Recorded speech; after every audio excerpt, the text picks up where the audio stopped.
good afternoon. We are delighted and honored to welcome Dr. Sanjay Ray, who will guide all the professional freelancers on ways to strategize their translation career. No words are enough to describe him. Dr. Sanjay Ray is a PhD holder with a background in chemistry and petroleum technology. He was a former scientist and ex-professor at the National Institute of Technology, Jamshedpur. Dr. Sanjay Ray holds 20 patents across the USA, India, and Canada, with numerous scientific papers in English and Russian.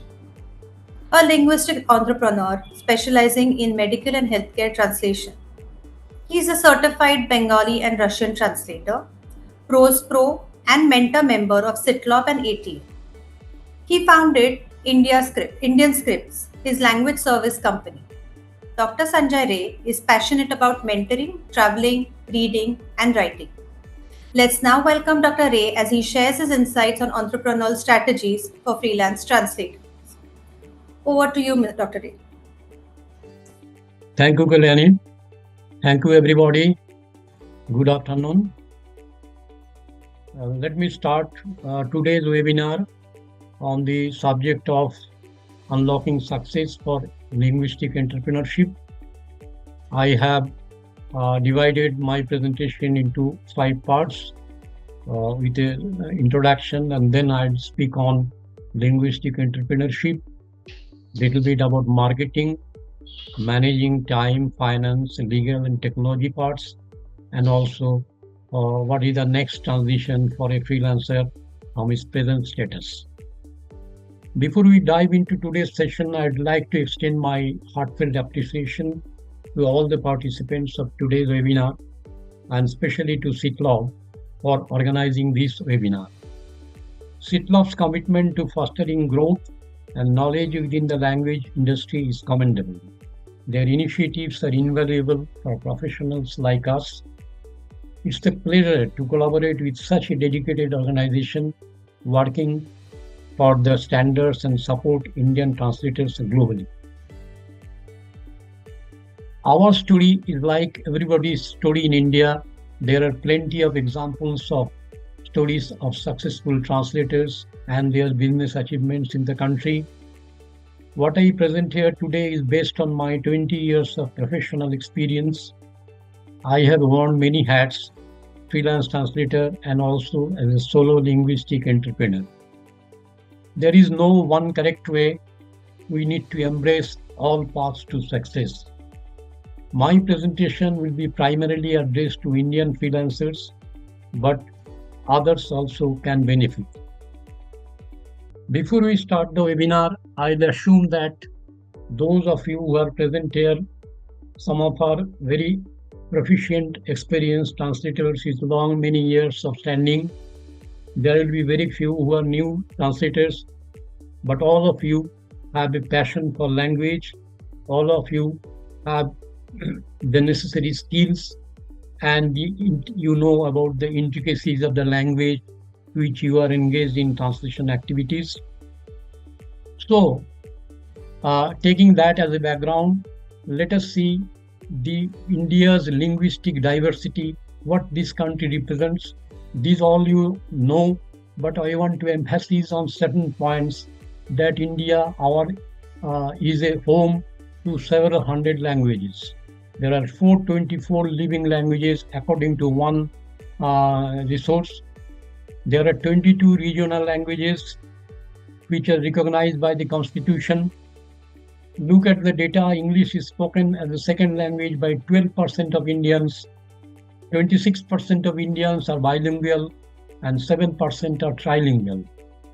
India has a Greenberg Diversity Index of 0.914. This means that 2 people selected at random from India will likely to have different native languages or mother tongue in 91.4% of cases.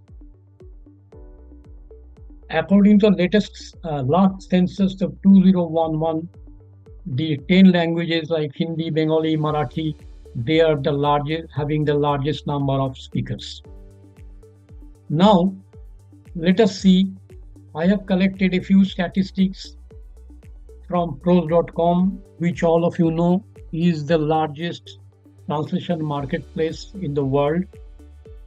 I have categorized, given two columns in which, in the first column, the total number of LSP is there, and the second column is the premium members. In pros.com, there are two types of memberships, free and premium members. And totally LSP numbers include both companies, language service companies, as well as freelancers. The language service companies are not much, maximum numbers are the freelancers, so I take it as the total LSP, the figures. And in this figure, you will see the data for about 7 countries. I'll explain this data in the next slide. India's number are much less compared to the population, language diversity, religious diversity, ethnic, and all other aspects of linguistics. All other countries here are monolingual, or they have homogeneous culture, and their population is also much low. But one thing is seen from this table, that there are new centers of translation activities coming up. They are Spain, Egypt, China, and Vietnam. Even a few years back, China being a monolingual country, English penetration was much less. China today is trying to grab all the jobs, even which are targeted for the Indian population. There is a gap. Why the number of Indians are less? I find that there is a gap between the linguists and entrepreneurs. Traditionally, skilled linguists were not always strong entrepreneurs. In our country, creativity and financial success were seen as separate pursuits. Linguistic work was often perceived as a more relaxed profession. But as we all know, achieving business success demands specific discipline. So, we need to have our life disciplined in a fashion so that we can follow our linguistic passions. The question is, can we bridge this gap? This figure shows on the left linguistic expertise, right side business skills, and there is a gap between these two, and we have to fill this gap. I am presented here a famous quote by Judy Jenner. Some of you might know Jenner and Jenner. They are two twin sisters living in 2 countries, and they have formed one translation agency. Before forming this agency, they were both freelance translators, and this quote is from a book which she published in 2010 on linguistic entrepreneurship by freelance translators. It says, the first thing you need to do is to stop thinking of yourself as just a freelance linguist. You are selling your services. Therefore, you are a business. Start behaving like one. So, let us all repeat with me, stop thinking of yourself as just a freelance linguist and to start thinking of yourself as a business. You are selling your business, you are selling your services, therefore you are a business. There's a term you all know, B2B. You are the B, first B in this B2B. B2B, a one-person business run out of a spare room, is just as legitimate a business as a Fortune 500 company. Your transactions will most likely be on business-to-business level, and you are an equal partner in those transactions. The legitimacy and seriousness of a business does not depend on its size. Now, businesses in India are categorized into large businesses and also MSME, medium, small, and micro enterprises. You'll be surprised to know 99% of businesses in India are classified under MSME sector. And 99% of the MSME sector are classified under micro. In this case, micro means either a single person business or a mom and pop business, or brother and sister or friends maximum 2 to 3% business is here termed included in the category of micro business. So the first question will come then, these businesses are entrepreneurs.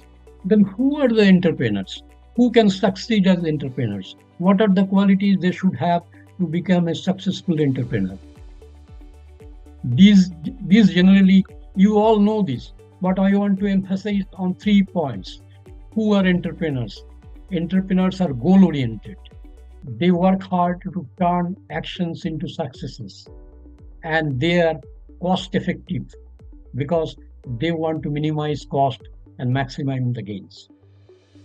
So when you want to become an entrepreneur, we need to know that there are 5 foundations of any entrepreneurship. Specifically, I have mentioned these 5 for freelance translation business.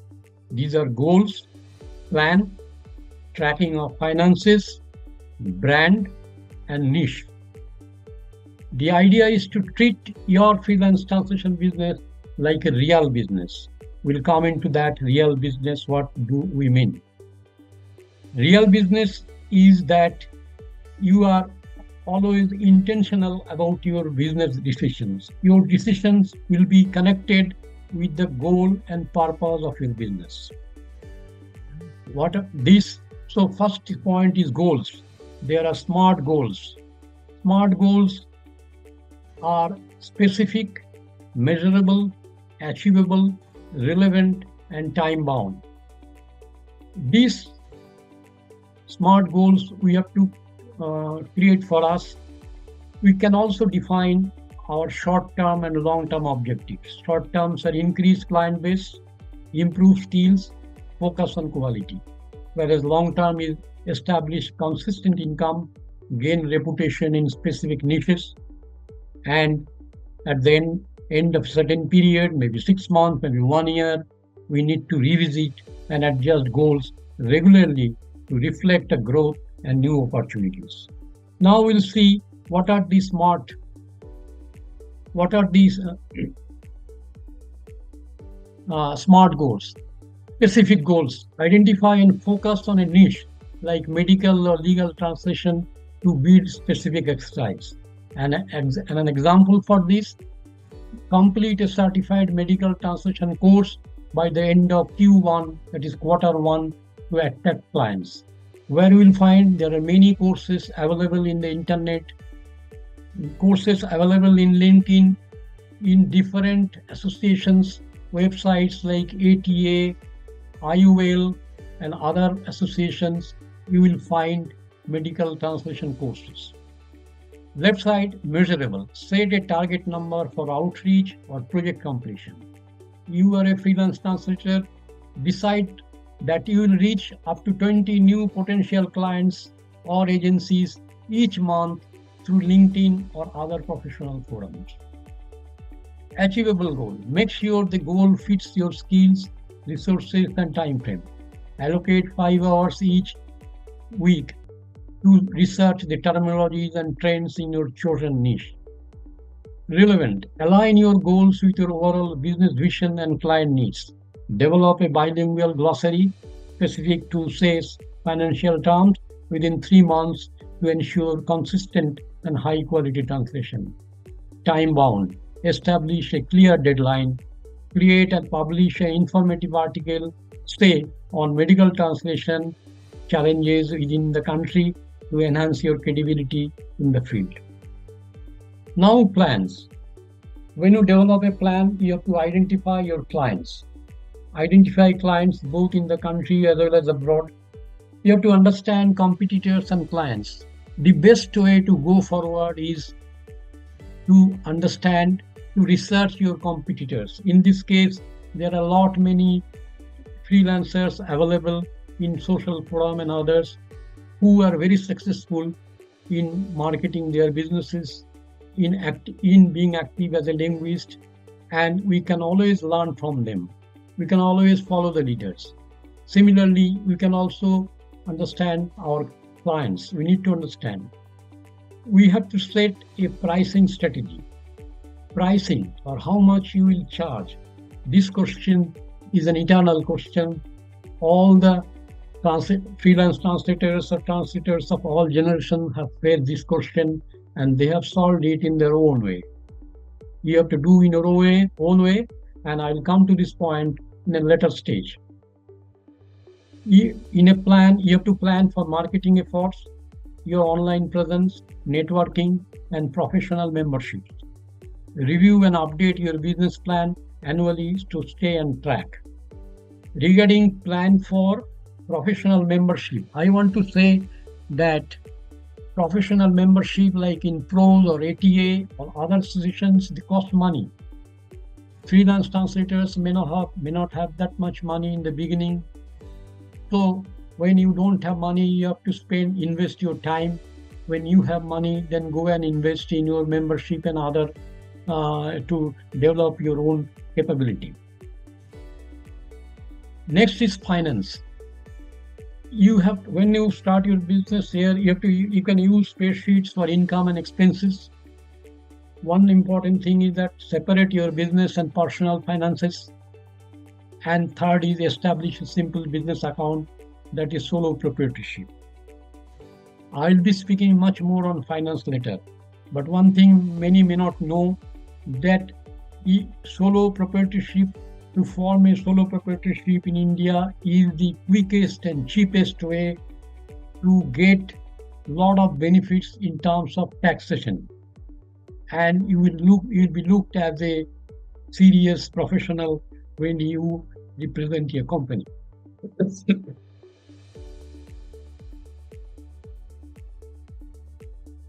Build and maintain a professional brand. Some of you may say, we are freelance translators. What is that brand will make for us?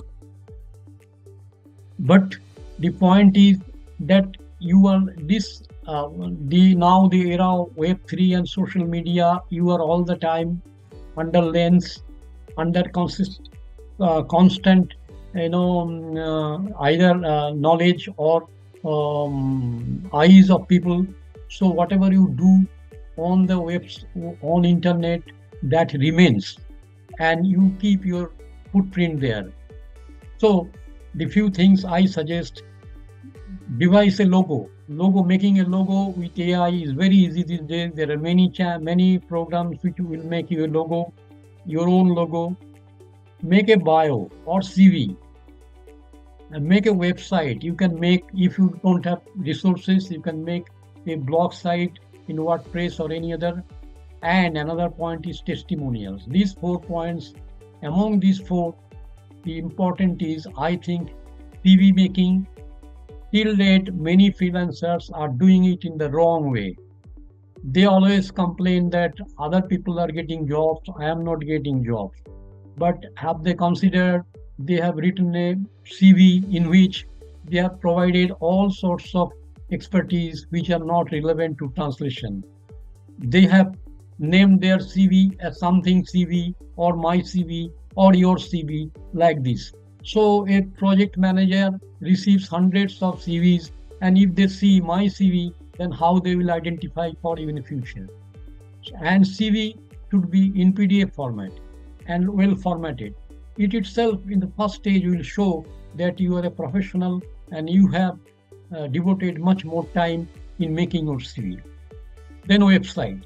Testimonials. Testimonials are the important guideline, important part of your CV. If you even have done one single job with a client, ask for a feedback. If the client is happy, ask for a testimonial. Then put this testimonial in your CV. In your CV, don't write that I can do this or I can do that, but you should mention concretely, I have done this job, 6,000 words, legal translation for an client, suppose Supreme Court of India. Like this, that will give you much more credibility. So logo, bio, website and testimonials are important. Finding your niche, select a niche. You have to select, even though we Indians have a tendency to be master of all and all the general things, we can do all translations, but it is always better to select a niche. I'll tell you why. Things are changing rapidly. Outside India, in all other countries, you will see translators. Each and every successful translator has a niche, either legal, medical, marketing, business, patent, law, or whatsoever. So it is time we start with a niche. You can write along with your niche and other parts also, but making a niche will immediately bring you in a different category of people who are serious in business. When you take a niche for your own, of your choice, you research the specialized fields, and then you have to promote through content and networking. Making those of you who are speaking different languages or who have expertise in more than one language, they have to find a niche not only in area, they also find a niche in language combination. When you start doing freelance translation, you have to treat it like a real business. Real business means your professionalism, commitment to professionalism. You have to honor deadlines, communicate proactively, and maintain standards.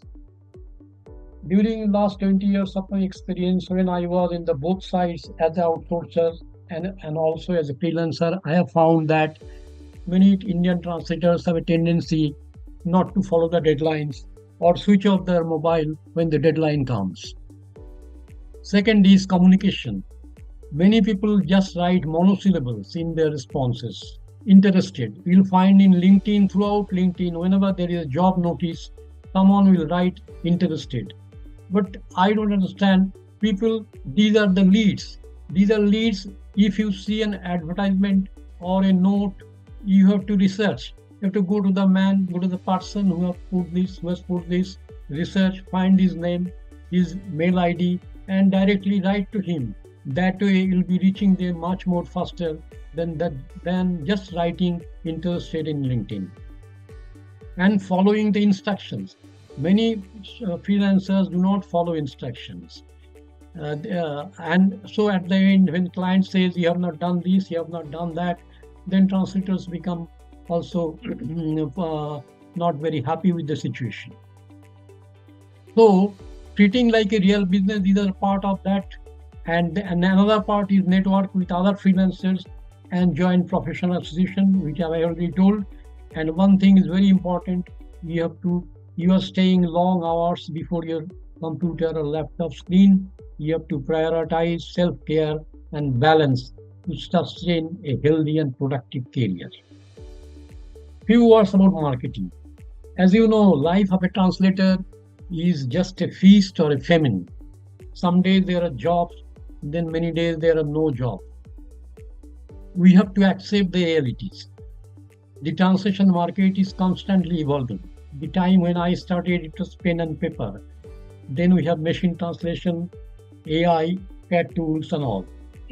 We have to be prepared to adapt to changes. Even if we cannot handle all those things, but we have to know what are the changes that are taking place in the industry. You have to create profiles in several marketplaces, or I say top 5 marketplaces. I think Pros, Translators Cafe, ATA, CITLoB, like these organizations are doing good job, and freelance translators will be happy to be there. Then about paid membership, I already told paid membership when it will be done.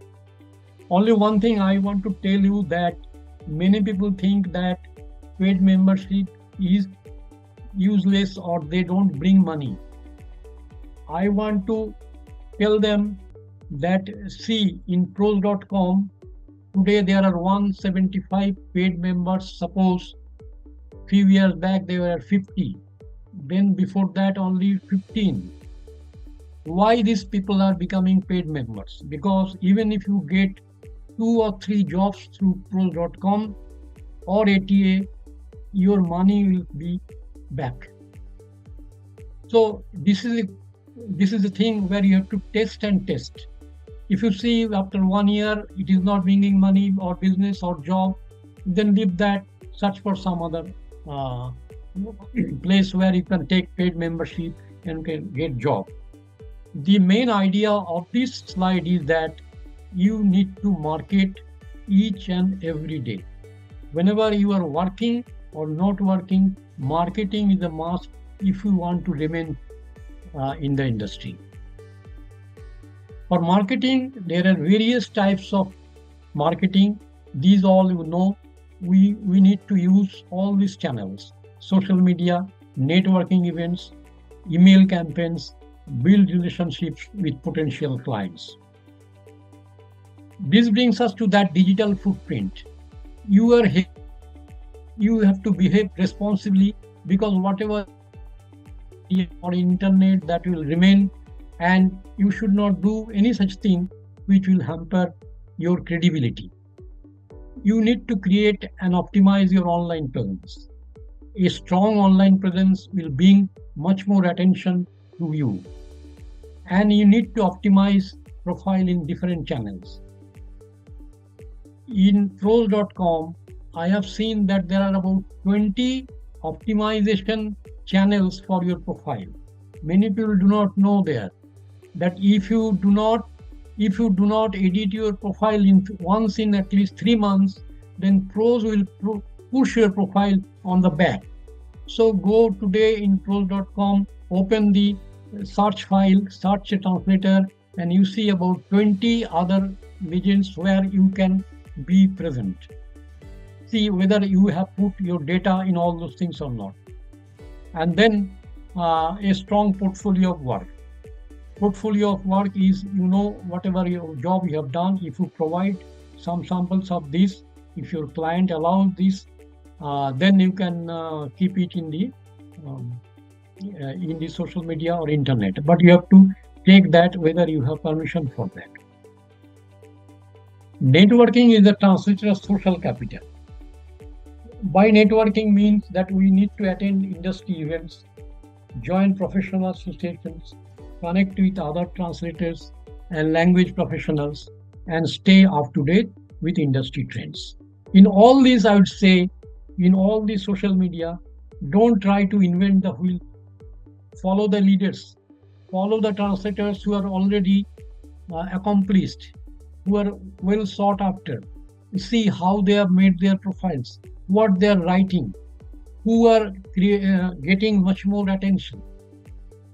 In this slide, I have shown three names.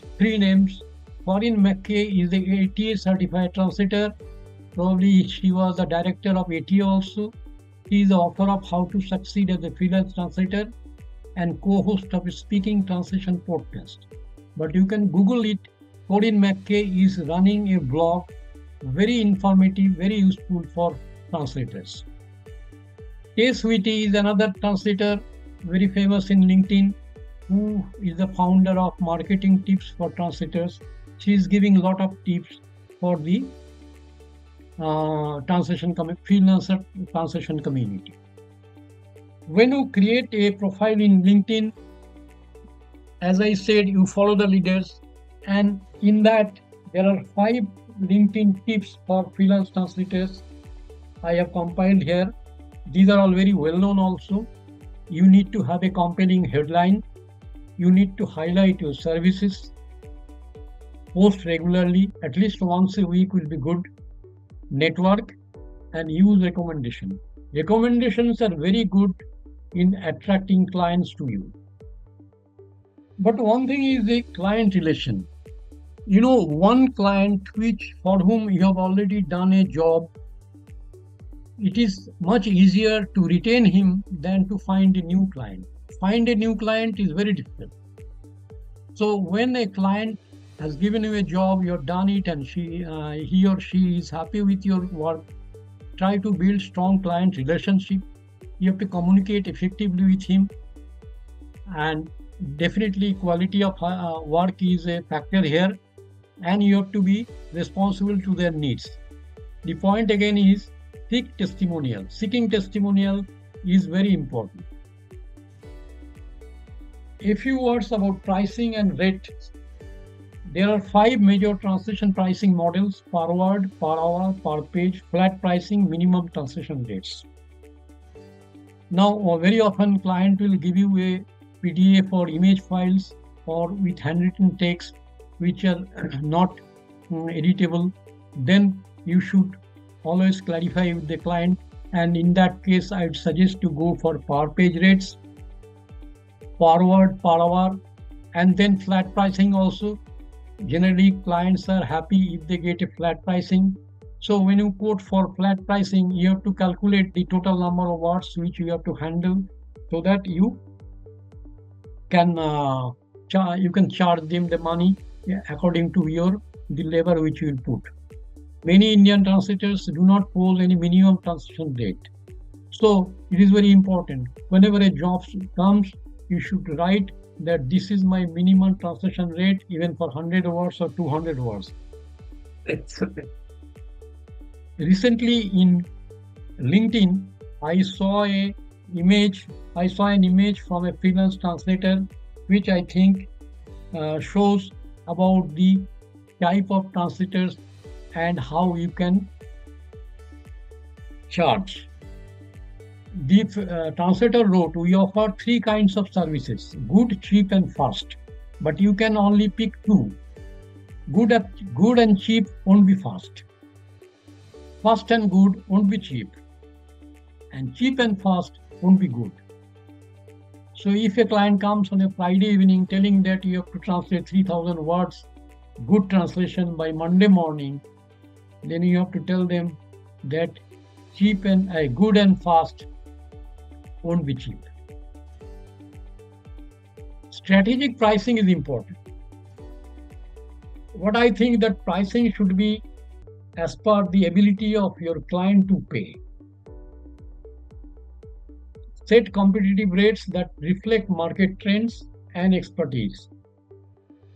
Price competitively. Research the market rates for diverse geographies. Adjust pricing.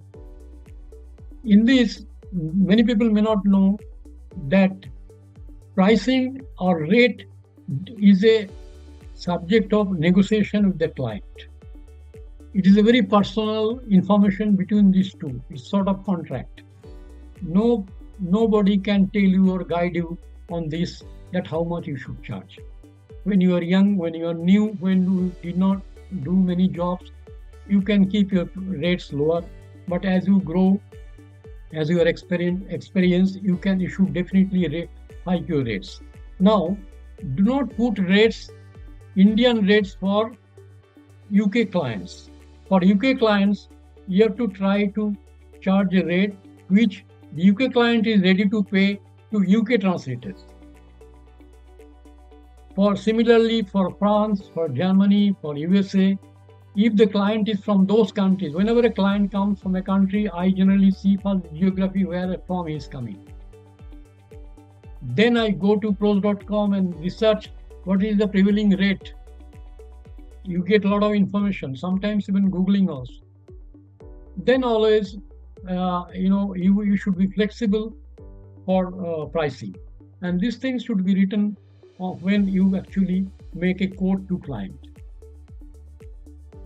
Now, what's about time, managing time and time and money? Balance work and personal life. We have already mentioned you need to prioritize tasks. Realistic deadlines should be there so that you can avoid burnout, and you have to handle different time zones.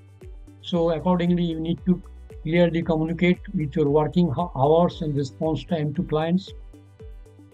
Back up your work. In this point, I want to tell you should have backup for all the things which you do. Means you should have minimum 2 email IDs, 2 laptops. Better if you have a cloud access to have your files. Anything, anywhere can be blocked or can become inaccessible to you. So your data, your emails, all should be available to you and for a longer period. So this backup is very important. Finance. I would suggest that never ever work for an agency without checking their payment ratings. I mean that in internet you will have a lot of information about the agency, whether they are paying or not. This goes about Indian agencies as well as agencies in the other countries. Pros.com, VB, Blueboard is a very important place where you can find out what is the agent practice, what is a review of that particular client, and then after this payment rating, if you are happy, then you can start working with them. Invoicing. Many Indian translators keep their invoicing after the job is done. They do not do timely invoicing. They keep it for long, thinking that my job is done, whenever I get money, that's good. But it also shows that you are not professional if you are not following a proper invoicing strategy. Immediately on completion, if the client is happy with the job, you make the invoice ready and send it to them. Generally, some people may not know what is invoicing, what should be there. Invoice contains your information for payment, like your bank account, your bank details, ISFC code and other codes, and your PayPal ID, or if you are doing wire transfer, then your BIC or other data which are required for cross-border transfer of money. So these are the invoicing templates are available on Microsoft Word as well as in Google and in internet. So you can choose any one of them and customize it. Payment terms. Don't agree to payment terms more than 30 days. I'd say payment terms maximum 30 days. Within these 30 days, they have to pay. Sometimes some clients say that their client has not paid to them, so we cannot pay to you. But I think the contract has been made between you and the client. So how the client handles his client, it is his duty and his job. Basically, you remain flexible. You can understand their situation, but you can ensure that payment should come within 30 days. If it doesn't come, then you should send a reminder, and then you track your total outstanding invoices. If you do not have an account for PayPal, Pioneer, or wire transfer, the idea is there should be discipline in invoicing. Some money should aside some funds for retirement and unexpected expenses. Establish a payment policy. What I have said so far, rate, terms, and invoicing, these should all form a part of your quotation. When you send the quote to client, your payment terms also should be there. They will place their payment terms. You also put your payment terms. And legal. Translation has some risks. These risks we all face day in and day out. Getting paid or not. How to detect whether a client is a non-payer. Before accepting a job, how to detect whether a client is a non-payer. How to maintain confidentiality. How to identify a scammer. And essential equipment failure. Now, bad players are coming very often. They're sending emails. You people might have received. I always try to find some signs of a bad payer in that they are not using their company email. Although they are writing, I am writing from this company, such and such company, very reputed company of USA. But the person has sent mail through a Gmail or Yahoo Mail. Very poorly written email with bad English.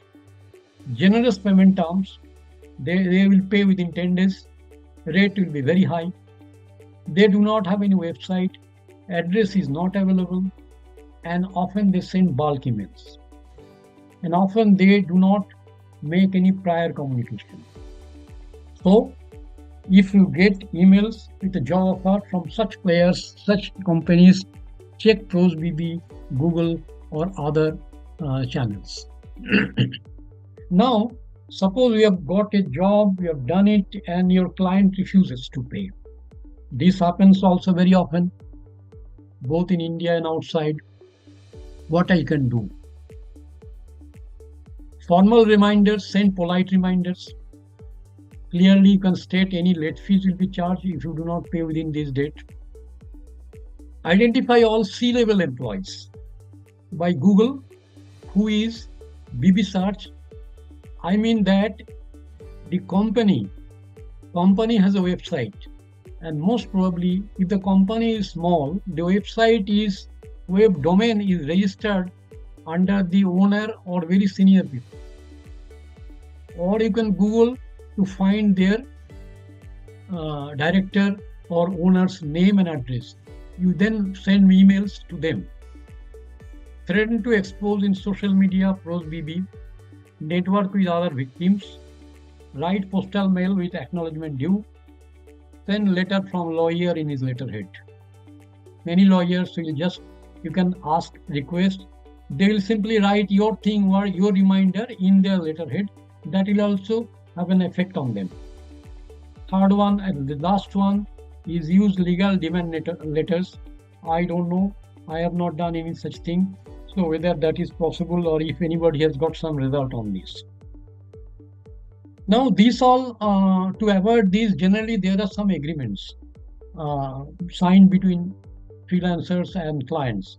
And basically overseas clients, they will send you a copy of agreement which has scopes, deliverables, deadlines, and payment terms. Also, there will be information on confidentiality clause for sensitive information. They will ask you to sign NDA. There is an issue of intellectual property rights and limitation of liability. ATA, there are a lot of contents which are available to common people, even to non-members. ATA's Translation Service Agreement Guide is made looking into the interest of freelance translators. It defines roles and terms. It covers payment terms, including timelines and conditions. Establishes quality standards, right to revisions, copyright ownership, contractor status, limits on liability. This is very important, limits on liability. And also includes dispute resolution steps. I have given a link here in which you can see these standards. This is the link at atanet.org. Here you will get a sample agreement guide. Now in the technology part, there are recently, AI is there, and beforehand it was machine translation and CAT tools. So I'll tell a few words about this. The idea is to that even if you do not have any CAT tool, or if you do not use any machine translation or any other technology, but you should know what it means and what it can do, so that you can talk with the client when they have asked something based on this. Machine translations are fully automated translation. They use predefined linguistic rules and large amount of language data. And generally it is done for quick translations. MT is fast but often lacks context, sensitivity, cultural nuance,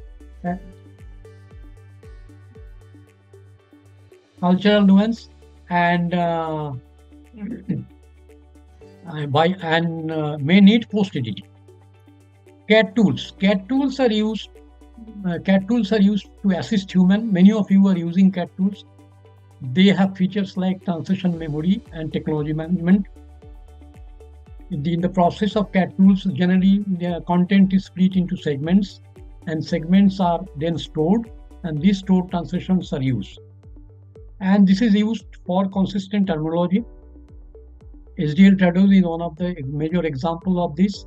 The strength and limitation: CAT tools maintain consistency and efficiency, but require human intervention. Unfortunately, CAT tools in India are very costly, but nowadays people have started using it because there is a lot of clients demand. The use of CAT tools will give you another professional reputation. So this slide actually explains the basic nature of these CAT tools. They save translation, ensure consistency, formatting is maintained, layout, and quality. AI-powered tools are machine learning, but they learn context, style, and linguistic nuances over time. As time progresses, AI is improved, and there are certain processes and strength and limitation. AI tools are highly adaptable, improving over time, but they still need human oversight to capture language nuances. I want to mention here that even in the strongest AI tools, all medical translations and legal translations are generally done fully by humans, or partly by humans and then partly by AI and then by humans. Human participation is a must for this type of translations. As I already told you, the key differences are there. MT is fully automated. CAT tool support translators providing TM. AL power tool advanced adaptability and context awareness. Now you have already succeeded in expanding your activities as a translator. Now what to do? You should now try to transition into a translation agency. Translation business you need to take beyond borders. And also you can expand your languages. Even if you are doing your own one language, your two languages, you can outsource with your colleagues to provide services in other languages, broaden service offerings, develop strategic partnerships, collaborate with agencies and service providers, and cross-promotion. Cross-promotion is one thing in which you tie up with suppose another e-learning or another domain people, and there you can tell them that let us work together to provide you the translation and I'll provide you your clients. So based on what I have said so far now, these are the steps: translators, translation, marketing, technology, management, and entrepreneurs. I am now at the very end of this presentation. I have provided you some resources. These are mainly ATA resources, and there are links are there in which these links you can go and see for yourself. You will get a lot of information on this. There are translator associations worldwide, and they have very good content in their sites. CITLoB will, I think, probably slowly develop that content, but you have the ITI, IOL, ATC, ATA, American Translator Association, and IOL, Institute of Linguists. They have a lot of good people around and good content there for the linguist or linguist entrepreneurs. So on the basis of this, I have tried to make a few actionable points for you who want to graduate from freelance translation to a linguistic entrepreneur. Market every day, follow the leaders, create a business plan, set smart goals, ask for testimonials, use AI for drafting purpose. But one line I have written here: don't leave your regular jobs until. That means in India still the rates are very low. You simply cannot handle your finance or family with these, because jobs are also less. So until and unless you get sufficient number of jobs, when you can see that your regular job is hindering your translation business, then keep your job, don't leave your job. Otherwise, follow these things parallelly, and once you are ready, you can jump to become an entrepreneurial linguist. That's the end of my presentation. My sincere thanks to all of you. Thanks to CITLoB for arranging this webinar. Thanks to my colleagues, connection, clients, and to today's participation. Thank you. Let's remain connected. Let's unlock. I have given my LinkedIn URL here. I'm always ready. And those who need this presentation also, we can share a copy with them. Now let us, I will hand over to Kalyani. Thank you. I think Dr. Ray has tried to cover all aspects. If we have any more questions, I think he'll be more than happy to answer them. Shweta has one question: to what extent will MT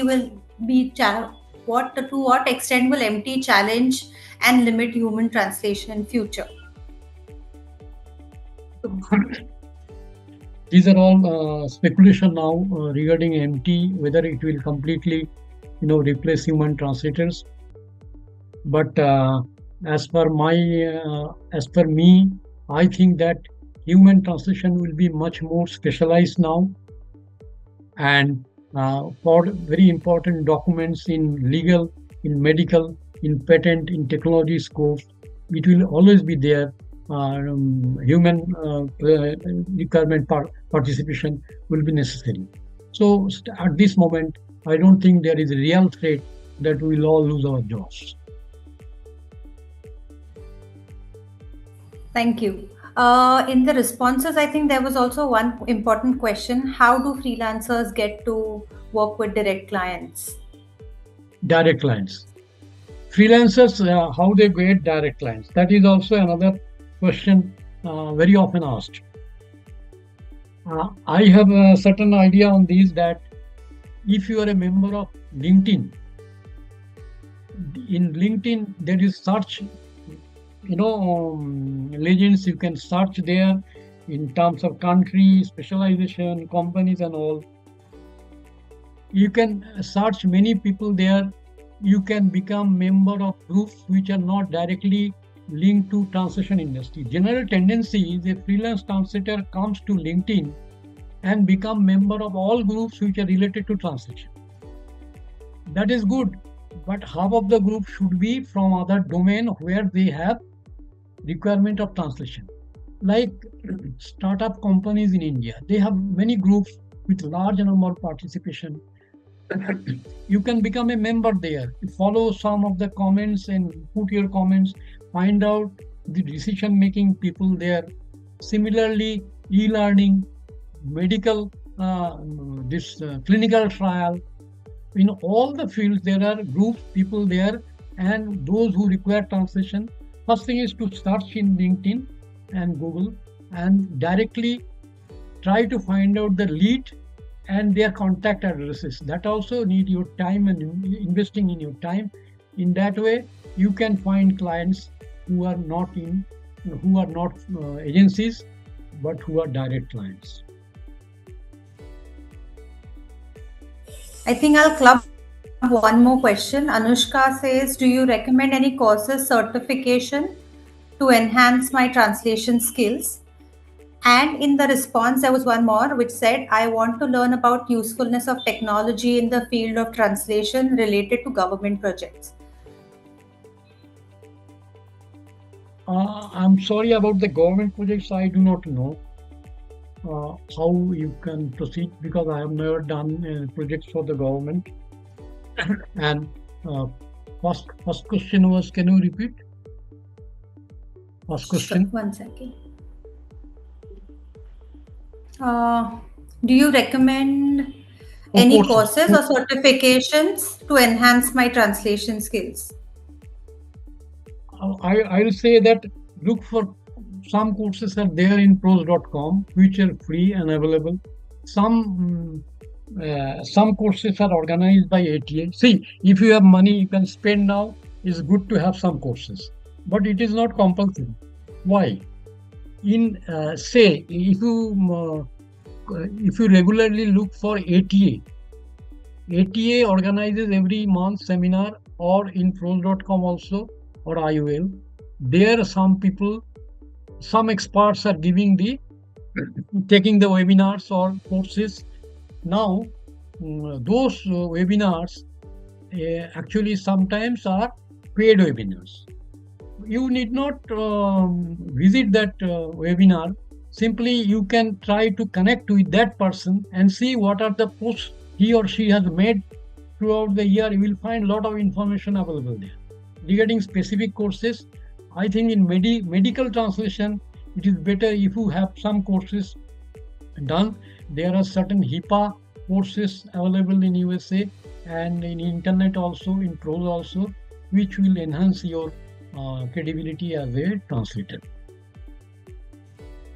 Thank you. I think Dr. Deepashri Kale had a similar question. I think that has been answered.